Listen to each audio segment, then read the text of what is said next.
Umfundisi Thomas Gosa nosweleke kwisikhululo sosasazi sasekuhleleni The Voice of Matat uzakungcwatywa phantsi kwemiqathango ethe yabekwa ngelixesha le-coronavirus. Oku kuthetha ukuthi ngabantu abangamashumi amahlanu kuphela baza kwamkeleka emngcwabeni. Oku kuthethwe lilungu lepalamente eKapa uZola Mlezana kudliwano-ndlebe nephephandaba The Informer nokwanguye beqhuba uphando ngokwenzeke kwesisikhululo. Now, i-regulations ke zimile ke kubana abantu abakwazi udlula ku-50. Ndishiye ke apha kwi-board uba mayiqwalasele ngendlela yayo okokubana abanawuyenza na indlela yokokubana aba bantu bathi banxanelwe inkonzo katata uGosa bangabenza bona bayifumane laa nkonzo but bengawaphulanga umthetho wokokubana beqekwe laa nani labantu abayi-50. Mlezana uthi wanisekile kuba kukho mthetho uphuliweyo. Yes, I'm satisfied njengoba ndisitsho.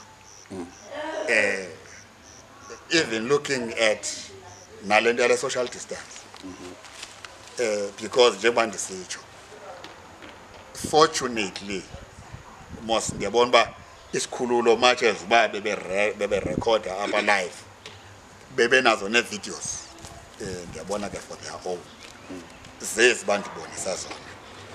So looking at the videos njengoba ndisitsho ubona into yobana kungena umntu angena ahlale kwela cala kube kukho lo ukwelicala xa aphumayo lo kube uyayibona kusiza omnye and so on. Kwelinye icala umphathi sikhululo uMphumzi Mashalaba uchaza abasebenzi ukuba baphazamisekile yaye bacele ukuba nontlalontle baboluleke ngokwasengqondweni. Into eyenzekayo ebothukile nyani ngoba u-12 to 3 khangangena no-3 to 6 sicela umama isto njengaqala asibambele until u-3 then bazongena programs manager 3 to 6 ngelo xesha ke ngo-3 ngelucky because before 3 bekufike utatu deputy mayor wase-Alfredson, so wafonela umama wezinto social development. Yes, okay.